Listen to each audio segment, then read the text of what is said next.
चरण रति जो चहे अथवा पद निर्वाण,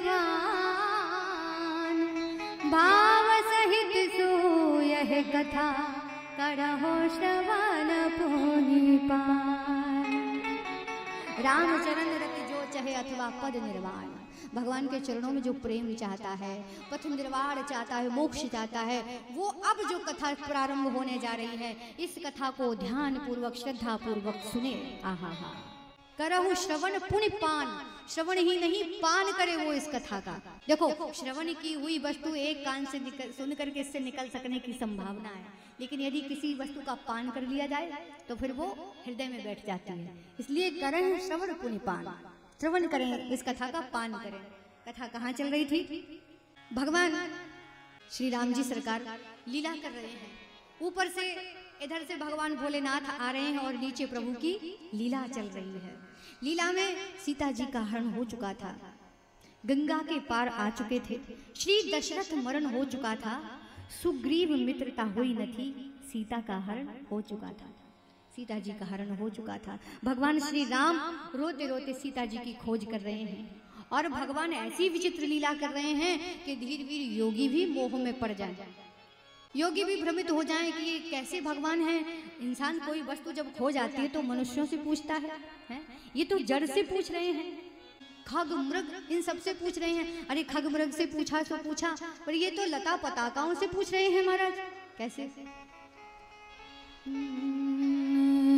हे खग मृग हे मधुकर श्रेणी, हे खग मृग हे मधुकर श्रेणी, तुम देखी सीता मृगने, तुम देखी सीता मृगने,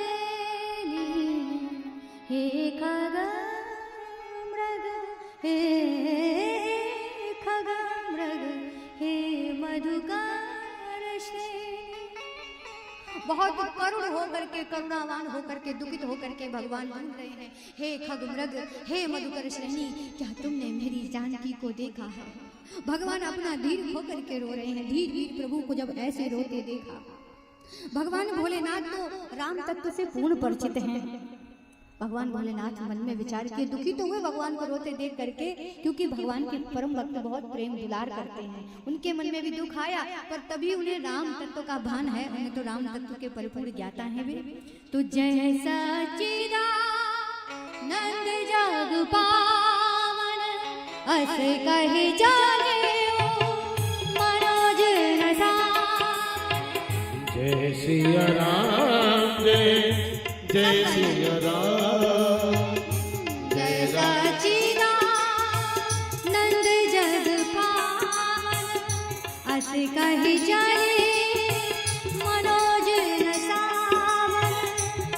सिया राम, जय जय सिया राम, जय राधे श्याम, जय राधे श्याम।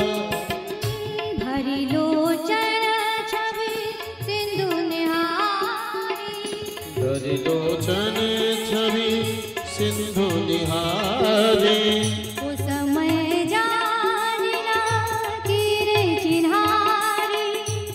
सिया राम, जय जय राधे श्याम। चले जाते शिव सती समेता, पुनि पुनि पुरकत कृपानि देता, पुनि पुनि पुरकत कृपानि देता, पुनि पुनि पुरकत, पुनि पुनि पुरकत, पुनि पुनि पुरकत कृपानि देता।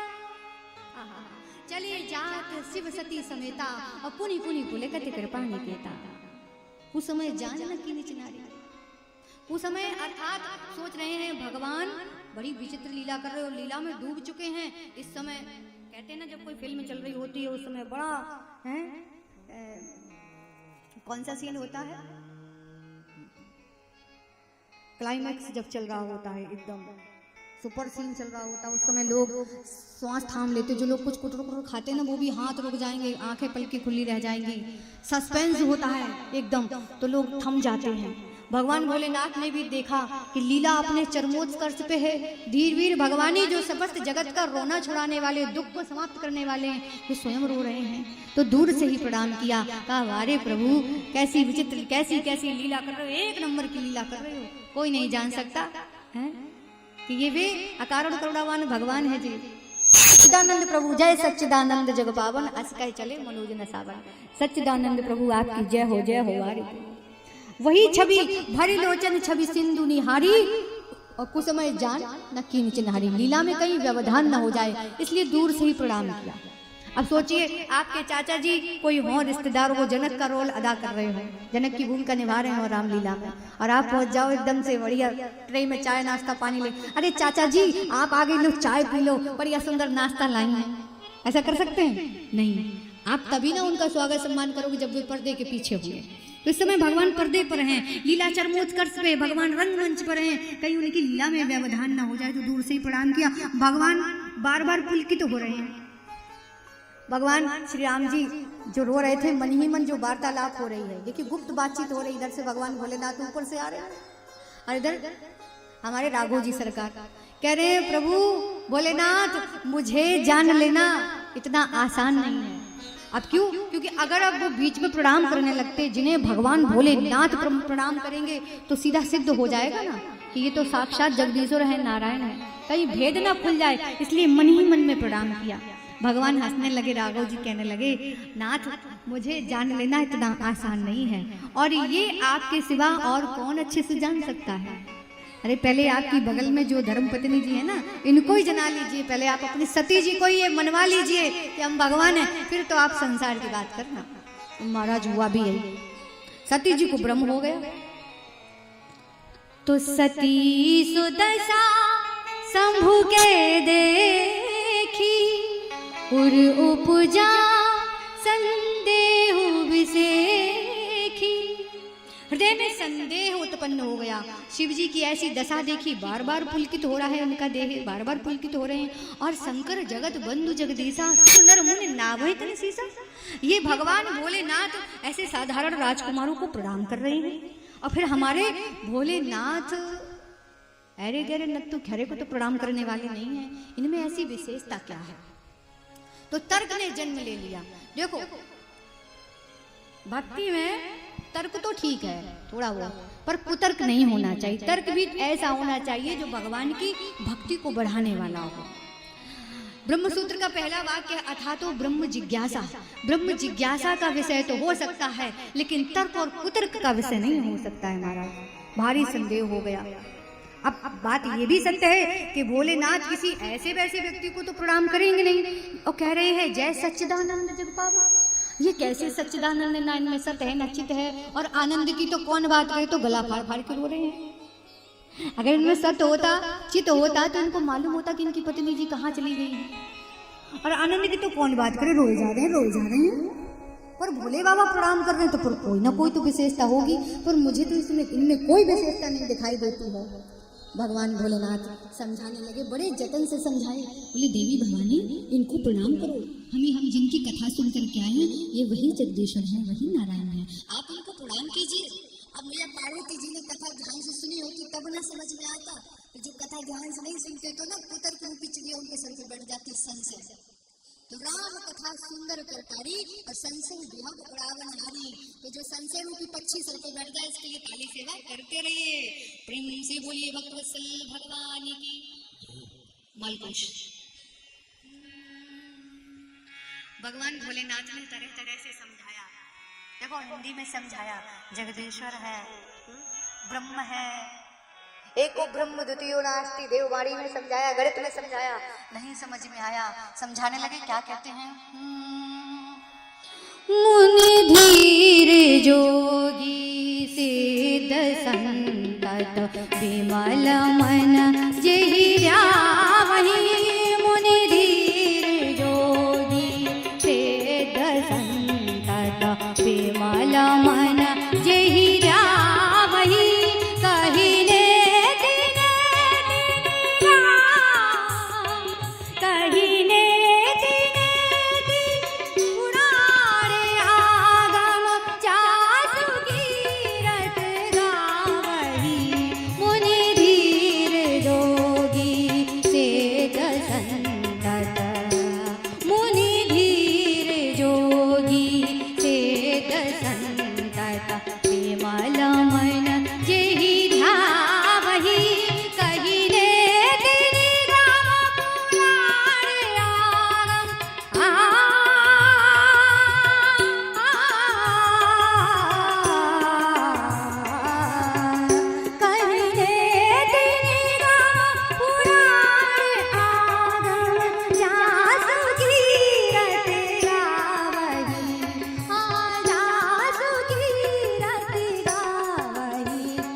रघुकुलमणि रघुकुलमणि रघुकुलमणि।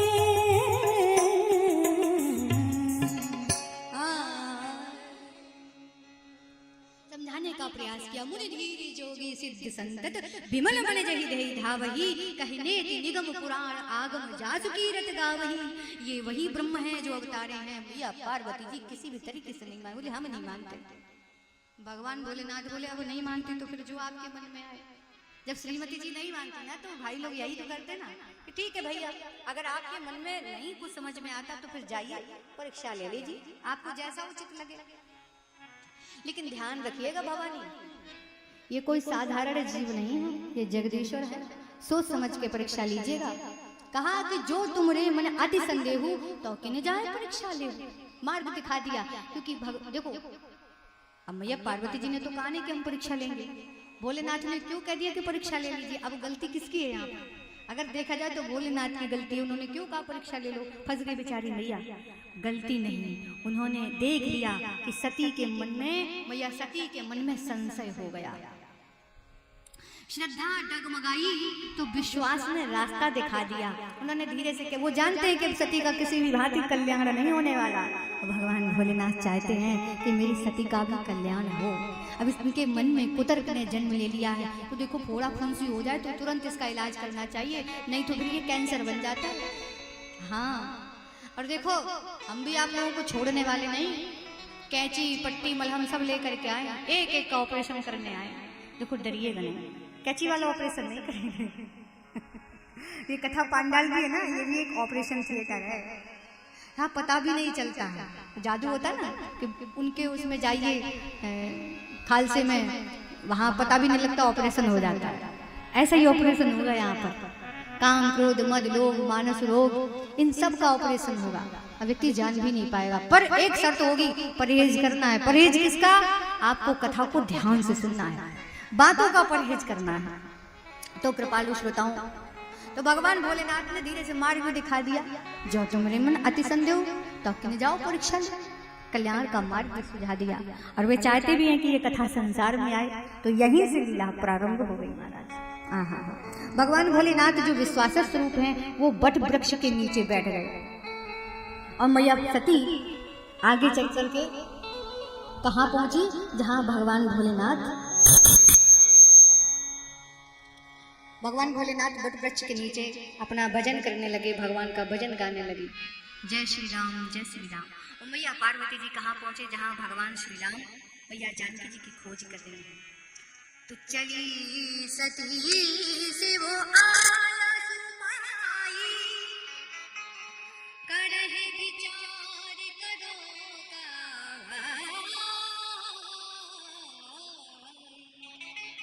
चली सती से वो आलस पाई, करहे विचार करो का क्या करना चाहिए। तो गजब हो गया महाराज। सती जी ने विचार किया और सोचा एक काम करते हैं, ये अपनी पत्नी को खोज रहे हैं, क्यों ना इनकी पत्नी का ही स्वरूप बना लिया जाए। अगर ये भगवान होंगे तो पहचान जाएंगे, हम तो इनकी पत्नी है ही नहीं।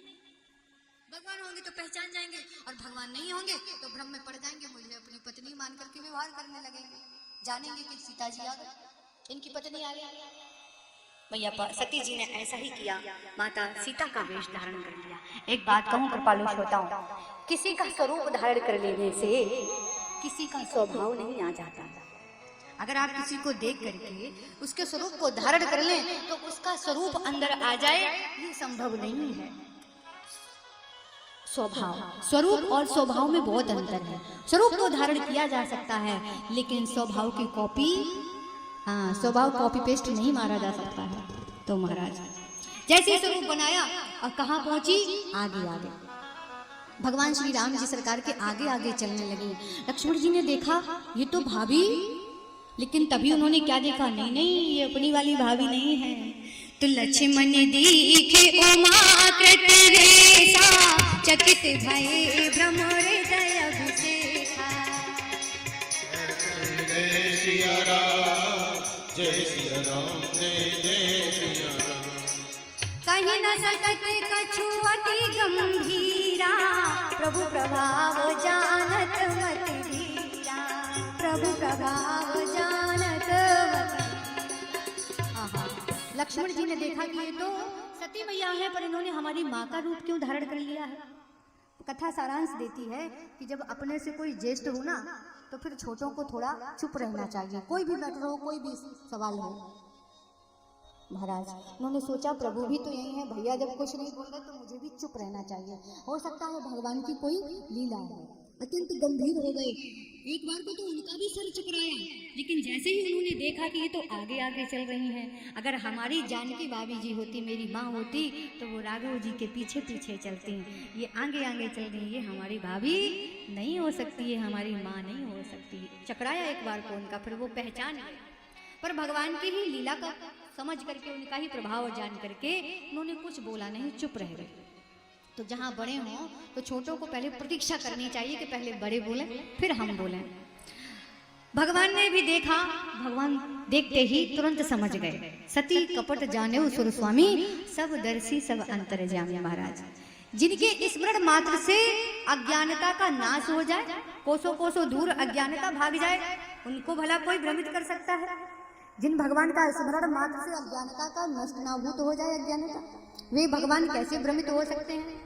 और तत्क्षण भगवान गए मैया सती के सन्मुख और कैसे प्रणाम किया कि जोर पाने प्रभु की न प्रणामो, और पिता समेत लीन निज नाम। पूरा परिचय दिया, जोर पाने, हाथ जोड़ करके प्रणाम किया सन्मुख जाकर के। मैं राजा दशरथ जी का पुत्र राम, हे दक्ष कुमारी आपको प्रणाम करता हूँ, पिता समेत लीन निज नामा। और उनका भी परिचय दे दिया कि कहीं कोई शंका ना रह जाए, हाँ कोई गुंजाइश न रह जाए, पूरी बात समझ लो। ओ महाराज, और कहा भोलेनाथ कहाँ है, कहे बहोरी कहाँ ब्रस के तू, अब विपिन अकेली फिरो के ही है। इस बियाबान जंगल में, घोर जंगल में आप अकेली क्यों विचरण कर रही, कहाँ है बाबा। ऋषिकेतु कहते बाबा भोलेनाथ। बोले बाबा कहाँ हैं। अभी अभी देखिए हमने अकेला छोड़ा था अपनी पत्नी जी को, तो हमारी पत्नी जी को कोई ले गया, हरण हो गया उनका, और आप भी इस जंगल में अकेली हो, कहीं आपका भी हरण ना हो जाए, जल्दी पधारो, बाबा के साथ रहिए, बाबा के साथ पहुंचिए। महाराज श्री राम जी के जैसे ही रहस्यों से युक्त कोमल वचनों को सुना, आज तो मैया सती ठगी सी रह गई। अत्यंत संकोच हुआ, मन ही मन विचार करने लगी, मैं शंकर कर कहा न माना, निज अज्ञान राम पर आना। अब मैं क्या करूंगी, बाबा को क्या उत्तर दूंगी जा करके।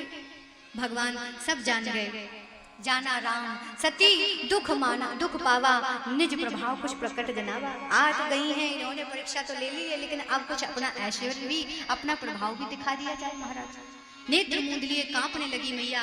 नेत्र मूंदे तो जब खोले तो क्या देखा कि अनंतो अनंतो ब्रह्मा है, अनंतो अनंतो शिव हैं, और किनकी चरण की सेवा कर रहे हैं, इन्हीं प्रभु श्री राम जी।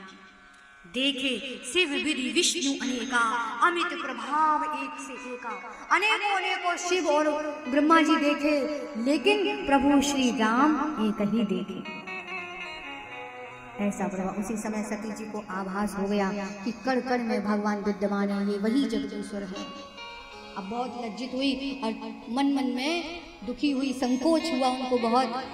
समझ गई कि भगवान ने मुझे पहचान लिया, जगदीश्वर हैं। अपनी भूल पर पश्चाताप करने लगी और पुनि पुनि नाय राम पद सीसा, चली तहाँ जहाँ रहे गिरीसा। भगवान को प्रणाम कर करके मन में अब भैया सती जी भगवान भोलेनाथ के पास पहुंची। बाबा ने देखा सती जी आ रही हैं, कहो देवी क्या हुआ, लिया परीक्षा, क्या हुआ बताइए। अब पार्वती मैया सती जी ने यहाँ पर झूठ बोल दिया कि कछु न परीक्षा लीन गुसाई, कीन प्रणाम तुम्हारे कीन प्रणाम तुम्हारी नहीं। हमने कोई परीक्षा नहीं ली, हमने तो बस केवल प्रणाम किया, वो भी आपकी तरह जैसे आप प्रणाम कर रहे थे। बोले अच्छा, ले यहाँ तो किसी प्रकार से नहीं मान रही थी, सब प्रकार से समझाया। रास्ते में कौन से गुरु मिल गए। महाराज जैसे ही भगवान भोलेनाथ ने ध्यान धर के देखा, तब शंकर देखे उधर ध्याना, सती जो कीन चरित सब जाना। आहा हा महाराज, भगवान भोलेनाथ ने जैसे ही ध्यान लगाया, सारा चरित्र देख लिया। अच्छा, सती जी ने मेरे से कपट किया, झूठ बोला। देखो जहाँ प्रेम हो वहाँ कभी झूठ नहीं बोलना चाहिए। जिस प्रकार देखो एक दूध है, दुग्ध दुग्ध ने पानी से कहा, पानी ने दूध से कहा, मित्र तुमने मुझे अपना स्वरूप दूध दिया, जो दूध में पानी मिलाते हैं ना, तो मित्र तुमने मुझे अपना स्वरूप दे दिया, खुद में मिलाकर अपने भाव मेरा मूल बना दिया। तो मैं भी वचन देता हूँ कि तेरे पे जब संकट आएगा तो पहले मैं अपने आप को आगे कर दूंगा, तुझे बचाऊंगा। वही जब दूध उबलने रखा गया तो जब खौलने लगा, उबलने लगा, तो सबसे पहले नीचे पानी गिरने लगा। दूध गाढ़ा हो जाता है ना खौल खौल के, तो पहले पानी गिरता है, लगता है कि दूध गिर रहा है। जब पानी गिरा, अग्नि पर वो पानी जलने लगा, तो दूध ने कहा कि पुत्र तूने अपनी मित्रता निभाई, तू अपने प्राणों की आहुति दे रहा है, तुम्हारी वचन दे रही हूँ कि मैं तुझे बचाने के लिए खुद को जलाऊंगा। वो दूध जल रहा होता है अंदर अंदर, पानी जल रहा होता है, दूध गाढ़ा होता है, पानी जलने लगता है, तो वो दूध उबल करके अग्नि पर गिरने लगता है। वो दूध उबल के आग पर गिरता है, तो सोचता है कि मैं इस आग को बुझा दूं तो मेरा मित्र जो अंदर जल जाएगा, मैं उसे बचा दूं। पर इसी दूध और पानी में जितना प्रेम है, अगर जब इसमें कपट रूपी खटाई डाल दो तो ऐसे फट जाएगा, दूध अलग पानी अलग, चीर चीर अलग हो जाएगा, पानी नीर नीर अलग हो जाएगा। संसार में फिर कोई शक्ति नहीं है जो इस दूध और पानी को फिर एक कर दे, फटे हुए।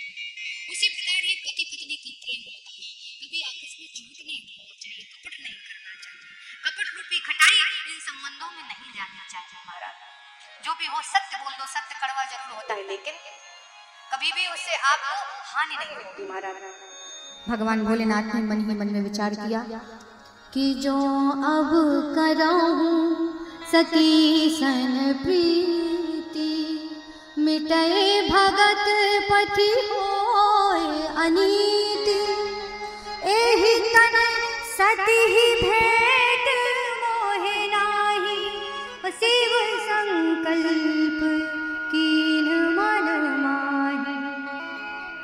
मन ही मन भगवान भोलेनाथ ने संकल्प कर लिया, ऐसे छलधम कलीवर का परिवर्त विधान बचाऊंगा, रहना है जब तक सती वेश माता का भाव निभाऊंगा। उन्होंने घर से नहीं निकाला, एक भाव परिवर्तित कर दिया। आकाशवाणी हुई, हे स्थिर बुद्धि शिव जी, आपने जैसा संकल्प किया आप धन्य है, धन्य है, धन्य है। चलत गगन है गिरा सुहाई, जय महेश भली भगत दृढ़ाई। धन्य है आप, धन्य है महाराज, धन्य है आप। महाराज जैसे मैया सती ने सुना कि बाबा ने संकल्प लिया, मन ही मन पूछा, बाबा आपने क्या संकल्प ले लिया है, मुझे नहीं बताया।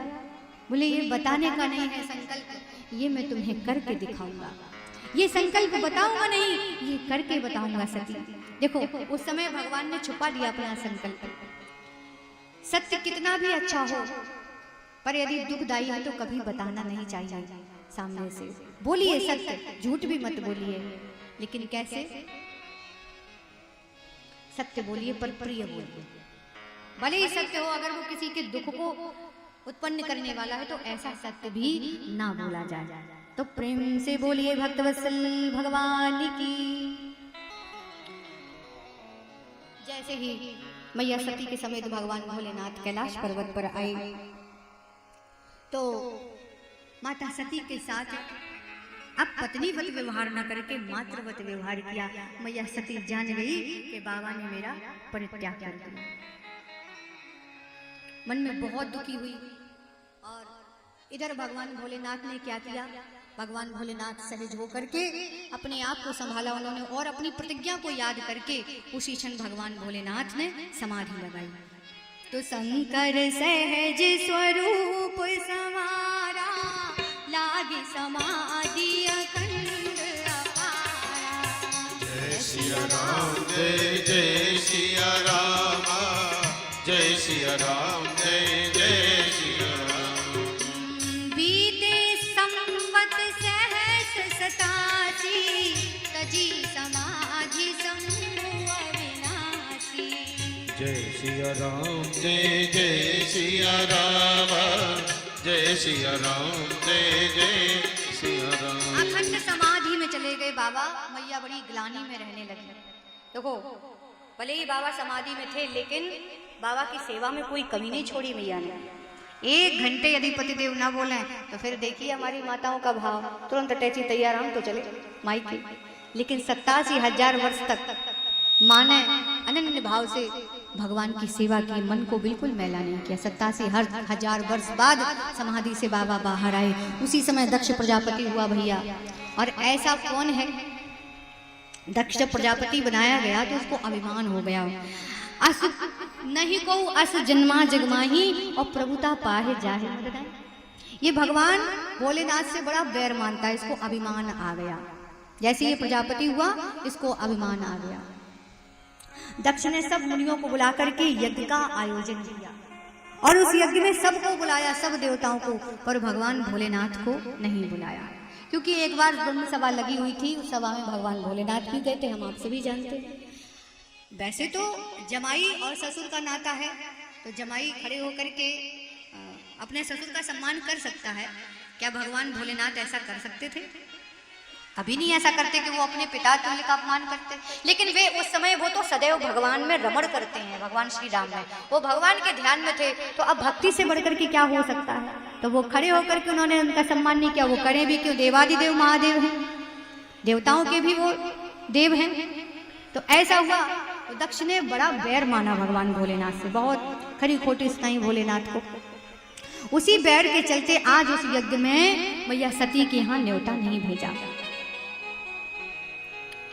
लेकिन क्या देखा, अब मैया सती को तो कुछ पता नहीं है, लेकिन आकाश में कौतुक हुआ। आज बड़े बड़े विमान सज करके जा रहे हैं, अप्सराएं, गंधर्व, किन्नर सब नृत्य कर रहे हैं, गान कर रहे हैं। तो सती बिलोक व्योम विमाना चले जात सुंदर विधि नाना, बढ़िया बढ़िया सुंदर सुंदर विमान सज सज के निकल रहे हैं। अच्छा, और ऐसे नहीं जा रहे हैं, सुर सुंदरी, एक से एक सुंदरियां अप्सराएं नृत्य करते हुए जा रही हैं। सुर सुंदरी करे कल गाना, और ऐसा वैसा नहीं, सुनत श्रवण छूट ही मुनि ध्याना। ऐसा वैसा गायन नृत्य नहीं कर रही हैं जिसको सुन करके मुनियों के ध्यान छूट जाए। ऐसा सुंदर गायन करते हुए, अलौकिक दिव्य गायन करते हुए जा रही हैं। सती जी ने देखा ऐसे सुंदर सुंदर विमान, ये सब कहाँ जा रहे हैं आकाश मार्ग से। तभी एक का विमान पूछ लिया मैया सती जी ने, अरे ठहरो जरा, बताते तो जाइए कहाँ जा रहे हो आप लोग। अरे आपको नहीं पता? अरे हम आपके ही पिता के यहाँ जा रहे हैं। हमारे पिता के? तो भगवान भोलेनाथ जी से पूछा कि ये सब क्या कर रहे हैं। अच्छा एक बात बताऊं, आज के समय में नहीं, पहले के समय में भी कुछ ऐसे लोग होते थे। अब इन देवताओं को क्या पड़ी थी कि कैलाश पर्वत के ऊपर से ही उड़ उड़ के जा रहे हैं। आकाश में कोई सड़क तो थी नहीं, रोड, कहीं से भी जा सकते थे, लेकिन ये जानबूझकर वहीं से उड़ उड़ के जा रहे हैं। कैसे? बोले बबलू घर से न्योता नहीं आया तुम्हारा, हम तो वहीं जा रहे हैं। कसम से बहन जी, अगर हमें पता होता तुम्हें नहीं बुलाया तो तुम्हारी कसम हम भी नहीं जाते। अब सजी बैठी है 1 महीने से, लेकिन बहन को बोल रही है ऐसे। तो पहले के समय भी ऐसे लोग होते थे, वो जानबूझकर, उनको मालूम है कि भैया सती को बाबा भोलेनाथ को नहीं बुलाया, तो वहीं से दिखा दिखा के जा रहे हैं। हमारा माँ ने बाबा से कहा, बाबा अजी सुनते हो, आज हमारे पिता के यहाँ यज्ञ है, यदि आप कहें तो मैं हुआऊँ। बाबा शिव ने कुछ कहा, देवी सती आपने देखा नहीं सब कैसे जा रहे हैं तैयारियों के साथ, क्या आपके पिता को बुलाना नहीं चाहिए था? बोले नहीं बुलाया अवश्य होगा, पत्री आई जरूर होगी, निमंत्रण पत्र आया जरूर होगा। अब इतने बड़े कैलाश पर्वत पर कहीं गुम हो गया होगा, या हमारे पिताजी भूल गए होंगे, किसी से कह दिया होगा तो किसी ने ध्यान नहीं दिया होगा। बाबा ने तब पूरी बात बताई। आज तक बाबा ने वो विषय नहीं बताया जो घटना घटी थी, और आज के समय में ससुराल में जरा सी खटपट हो जाए तो देवी जी की आफत आ जाती है ना। पर बाबा ने उस समय नहीं बताया कि सती जी को दुख होगा, पर आज समझाया, पर सती जी ने ध्यान नहीं दिया। सती जी ने कहा, देखिए वो पिता हैं, हो सकता है उनसे कोई भूल हो गई, तो आप मुझे जाने दीजिए, मैं सुधार करके आऊँगी, मैं उन्हें समझाऊंगी, उन्हें ऐसा नहीं करना चाहिए। बाबा भोलेनाथ ने बहुत बहुत समझाया, पर मैया सती नहीं मानी। जब कोई ना माने 1 बार 2 बार समझाने से, तो फिर अपने आप को समझा लेना चाहिए और यही कहना चाहिए, को करी तरिक बड़ा वही शाखा, हुई है सोई जो राम रचि राखा। जय सिया राम, जय जय सिया राम, जय सिया राम, जय जय राधे। महाराज जब नहीं मानी तो जाने दिया, मैया सती गई। जैसे ही अपने पिता के भवन में पहुंची हैं, द्वार में प्रवेश किया, अपने महलों में प्रवेश किया, तो क्या देखती हैं कि कोई उनसे बात ही नहीं कर रहा है, कोई उनकी तरफ देख ही नहीं रहा है। पर उनके मन में दूर दूर तक ये सवाल नहीं था। वो जल्दी जल्दी सबसे मिलने के लिए उत्सुकतापूर्वक आगे बढ़ती जा रही। तो कुछ बहनें मिली, भगिनी मिली, बहुत मुस्कुराता। अगर कोई मुस्कुरा रहा हो तब तो ठीक है, लेकिन कोई देख देख करके बहुत मुस्कुरा रहा हो तो समझना चाहिए कि दाल में काला नहीं, पूरी दाल में काला। केवल एक माँ थी। बैगों ने सोचा, देखो बिना बुलाए चली आएंगे, हम होते ना इनकी जगह तो हम बिल्कुल नहीं आते। न चिट्ठी न पत्री, मान न मान मैं तेरा मेहमान, बिना बुलाए चली आई। माँ ने अपनी बहनों की बातों पर ध्यान नहीं दिया। माँ ने देखा कि सामने से मैया चली आ रही है। केवल मैया सती की जो माँ है ना, उन्होंने ही केवल प्रेम से देखा। एक माँ का ही ऐसा रिश्ता होता है जो बेटी के प्रति होता है। बेटी चाहे जैसी हो फिर भी वो अपने हृदय से लगाती है, वरना संसार के लोग थोड़ा स्वार्थ रखते हैं, थोड़ा थोड़ा महाराज। तो सादर मिले ही, सादर भले ही मिली एक माता और भगिनी मिली बहुत मुस्कुराता। प्रेम से केवल माँ मिली, अंदर गई। आगे मैया यज्ञशाला की ओर बढ़ चली अपने पिताजी से मिलने के लिए। दक्ष ने जैसे ही देखा कि सती आ गई, दक्ष का सख्त आदेश था कि कोई भी सती से बात नहीं करेगा, कोई भी सती का सम्मान नहीं करेगा, कोई भी मान सम्मान नहीं करेगा। सती जी उत्सुकता पूर्वक मैया सती आगे बढ़ती चली जा रही हैं। दक्ष ने कहा, तुमको शर्म नहीं आई, तुम चली ही आई। माँ को ऐसा आभास नहीं था कि पिताजी ऐसा भी बोल सकते हैं। आगे बढ़ी तो यज्ञशाला में क्या देखती कि समस्त देवताओं का भाग है, समस्त देवताओं का भाग है।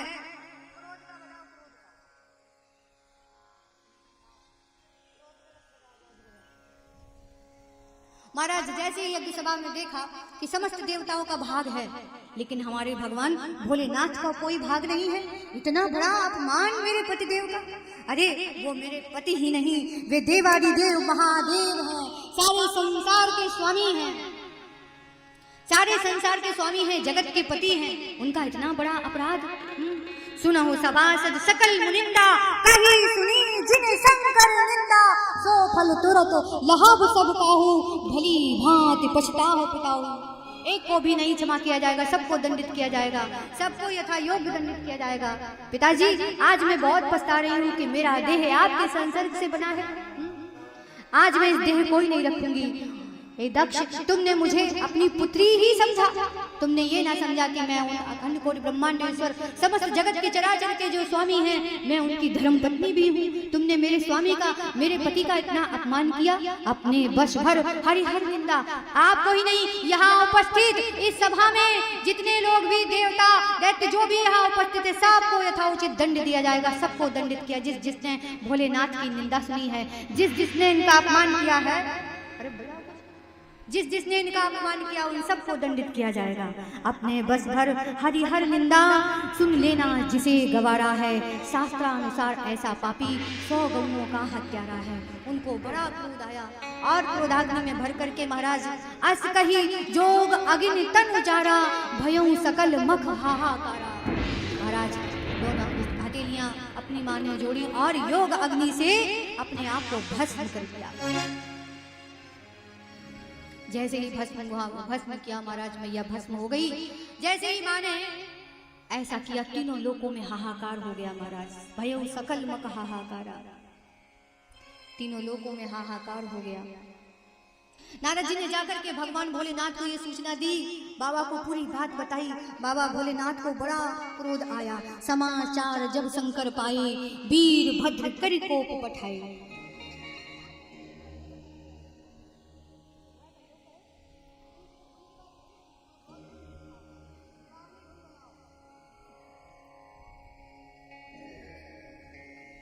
महाराज समाचार जब शंकर पाए, वीर भद्र करि कोप पठाए। तुरंत ही भगवान भोलेनाथ ने अपनी एक जटा उखाड़ी और पृथ्वी पर पटक दी। उखाड़ कर जैसे ही भूमि पर पटकी और उससे वीरभद्र प्रकट हुए, आज्ञा दे दी। कहा दक्षम सयज्ञम महजद भटाना, जाओ दक्ष के यज्ञ का विध्वंस कर दो। जाकर के वीरभद्र जी कुपित होकर के जैसे गए, महाराज सबको दंडित किया। जाकर के भृगु आदि ऋषियों को सबको दंडित किया। और इतना ही नहीं महाराज, दक्ष के सर को 3 बार घुमाया और उखाड़ करके महाराज उसी यज्ञ में पूर्णाहुति दे दी, स्वाहा कर दिया। अब ऐसा यज्ञ जिसमें यजमान की खोपड़ी ही होम कर दी जाए महाराज। यज्ञ की पूर्णता होना भी आवश्यक था। सभी भगवान भोलेनाथ के चरणों में पहुंचे, जाकर के प्रार्थना की, उन्होंने विनय प्रार्थना की कि प्रभु यज्ञ का पूर्ण होना भी तो आवश्यक है। और भगवान भोलेनाथ तो ऑर्डरदानी है, बड़े दयालु हैं, सब पर कृपा करते हुए तब बकरे का शीश लगाया है आज दक्ष को। तब से कहा जाता है बम बम। बोलिए भक्तवत्सल भगवान की। भगवान भोलेनाथ उन्हीं जली हुई मैया सती के देह को अपने कंधे पर डाल करके यत्र तत्र भ्रमण करने लगे। तब भगवान विष्णु ने अपने सुदर्शन चक्र से मैया के श्री अंगों को काट काट करके इस पृथ्वी पर गिराया। जहां जहां वो श्री अंग गिरे वहीं वहीं शक्तिपीठ उत्पन्न हुआ। तो प्रेम से बोलिए भक्तवत्सल भगवान की। जहाँ से माँ का चक्र गिरा वो मनसा देवी, जहाँ नैन गिरे वहाँ नैना देवी, आदि आदि सुंदर सिद्ध पीठ हैं। जहाँ मैया का श्री अंग गिरा वो कामाख्या देवी के नाम से पीठ है। विंध्याचल में यहाँ आपके पास में है, तो वो सभी शक्तिपीठ बने। तो प्रेम से बोलिए भक्तवत्सल भगवान की। जिस समय मैया सती देह का त्याग कर रही थी, भगवान से वर मांगा।